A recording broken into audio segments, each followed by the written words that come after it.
Salam sejahtera, Anda bersama saya, Chang Wiki dalam Berita Etika 9. Hari ini, kami bawakan laporan khas tentang penipuan pelaporan dalam talian yang menyebabkan seorang wanita kehilangan lebih RM335,000 Malaysia. Kes ini bukan sekadar isu jenayah, tetapi juga mencerminkan krisis nilai etika dan beratapan digital. Untuk laporan lanjut, kita bersama wartawan di lokasi, Catherine Oi. Silakan.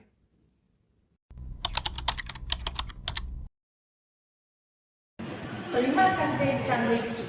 Saya kini berada di Cameron Highlands, tempat di mana seorang wanita berusia 53 tahun menjadi mangsa skim pelaporan palsu diksi di media sosial. Mari kita dengar sendiri kisahnya. Wan Nina, boleh Wan ceritakan bagaimana Wan boleh terpedaya dengan pelaporan ini? Saya nampak iklan pelaporan di Facebook. Mereka janji keuntungan 5 juta. Saya berhubung dengan seseorang bernama Serena melalui WhatsApp. Dia minta saya bintang nama secara berperingkat 20 kali transaksi. Akhirnya semua hilang. Bila saya minta duit dikembalikan, mereka suruh bayar lagi komisen tambahan. Masa tu baru saya tahu saya ditipu. Kami simpati dengan apa yang berlaku.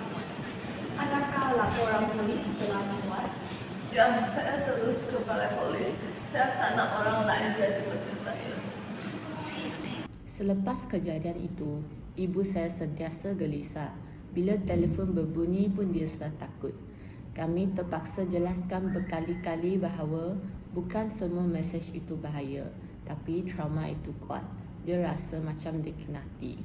Kami juga mula ambil langkah lebih serius, contohnya ajar cara semak pautan, cara pastikan nombor rasmi bank dan pentingnya jangan panik bila dapat mesej mencurigakan. Saya berharap lebih ramai keluarga ambil berat tentang keselamatan digital, bukan hanya bergantung pada kempen kerajaan. Kesan penipuan ini bukan sahaja menyebabkan kerugian kewangan, malah meninggalkan trauma kepada mangsa dan keluarganya. Namun, persoalannya, bagaimana mangsa boleh diperdaya sehingga sanggup memindahkan wang dalam jumlah yang besar? Untuk memahami taktik yang digunakan oleh penipu, berikut merupakan lakonan semula bagaimana penipuan ini dijalankan.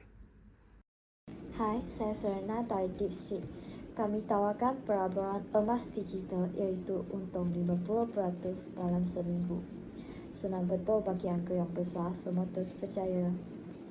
Pendaftaran percuma, cuma perlu transfer RM300 sebagai modal permulaan. RM300 pun, tapi bila masuk memang takkan keluar balik. Tambah sifat sikit biar nampak real, orang tengok terus percaya. Ada yang cakap nak tanya polis, blok je, lain kali buat akaun baru. 321.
Macam biasa, janji bulan bintang, nanti duit mereka semua masuk dalam poket aku. Selepas menyedari dirinya telah diperdaya, mangsa mengambil keputusan untuk menghentikan semua komunikasi dengan penipu.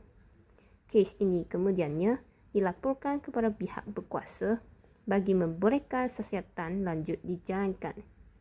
Berikut ialah penjelasan daripada pihak polis mengenai tindakan undang-undang dan langkah pencegahan kepada orang ramai. Bersama saya kini ialah Ketua Polis Pahang, Dato' Seri Yahya Omar. Puan, bolehkah anda jelaskan perkembangan kes ini? Kes ini disiasatkan di bawah Seksyen 420 Kanun Kesesaan kerana menipu.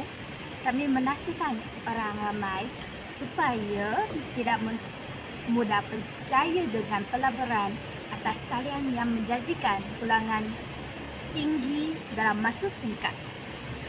Semak akaun bank atau laman web pelaburan melalui portal semakmula.rmp.gov.my sebelum melakukan transaksi. Namun, penguatkuasaan undang-undang sahaja tidak mencukupi. Walaupun tindakan undang-undang sedang dijalankan, kes penipuan dalam talian terus meningkat dari semasa ke semasa. Justru, selain penguatkuasaan oleh pihak polis, kesedaran dan pengetahuan teknologi turut memainkan peranan penting dalam mencegah jenayah cyber.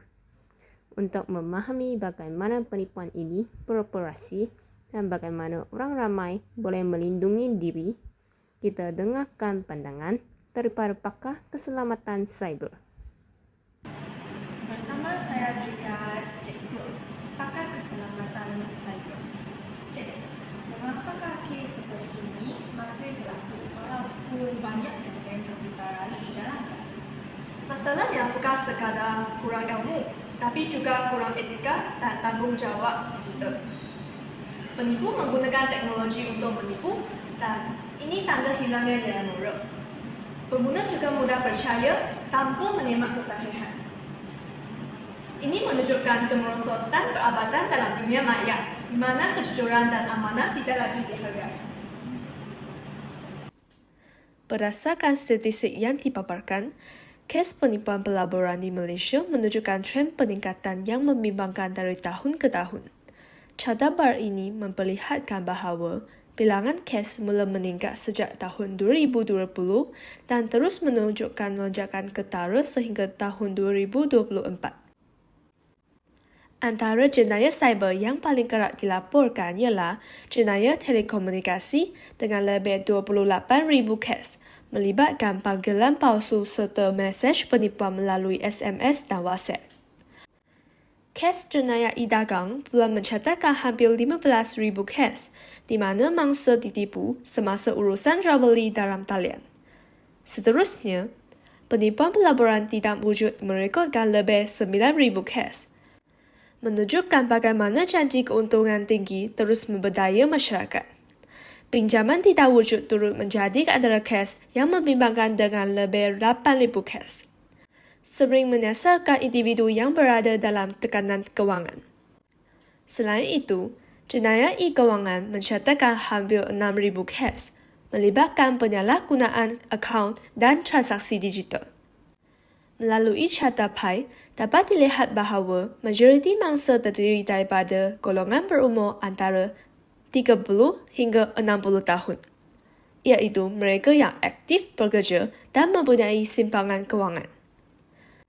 Statistik ini jelas membuktikan bahawa penipuan pelaburan bukan isu terpencil, tetapi satu ancaman serius yang memerlukan kesedaran, kewaspadaan dan tanggungjawab bersama.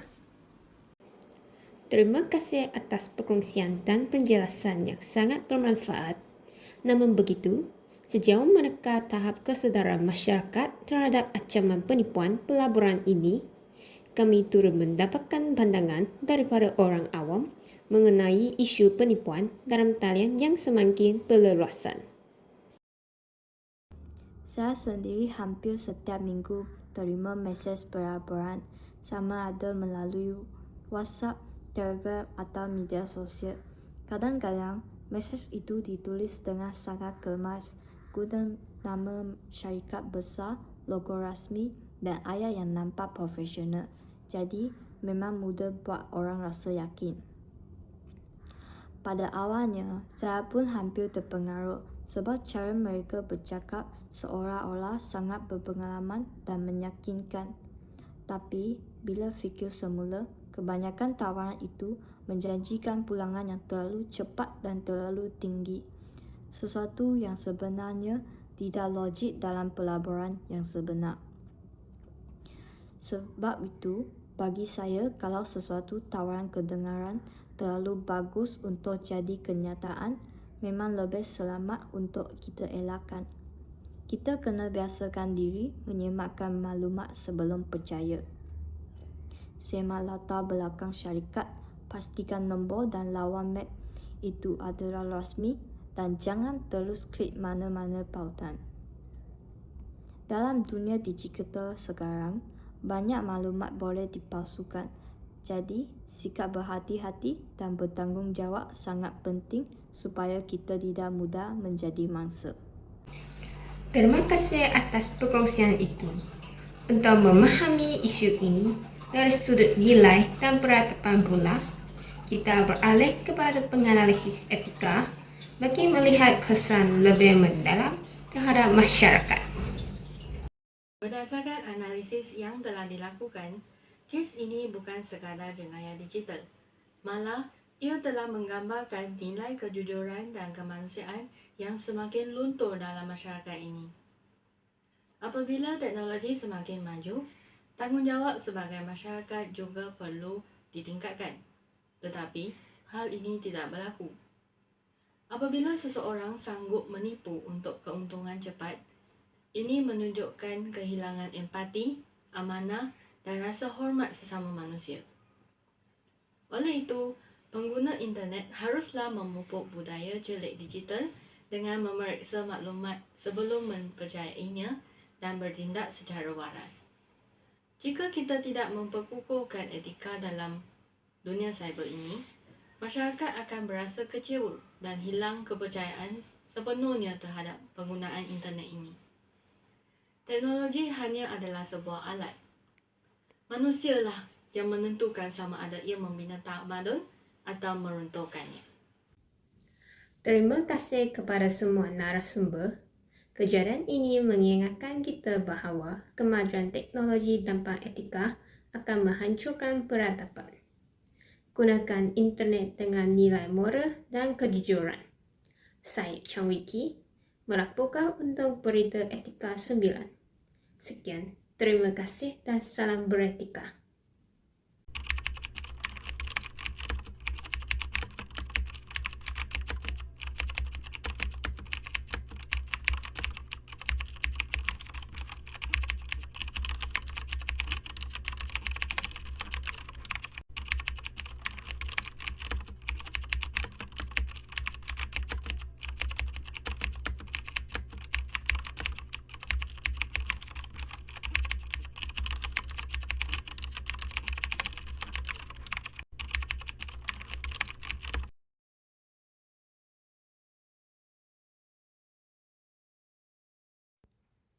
Pemilihan siksa dan berita ini adalah relevan kerana kedua-duanya berpuncak daripada kekurangan penghayatan konsep etika dan peradaban dalam dunia digital. Dari sudut etika, pelaku penipuan jelas menjalangunakan teknologi untuk memperdaya mangsa demi kepentingan peribadi sekaligus mencerminkan ketiadaan nilai kejujuran, amanah dan tanggungjawab moral. Manakala dari sudut peradaban, masyarakat yang sepatutnya menggunakan kemajuan teknologi untuk kesejahteraan bersama telah menjalangunakannya sehingga mengancam keselamatan dan kepercayaan sosial.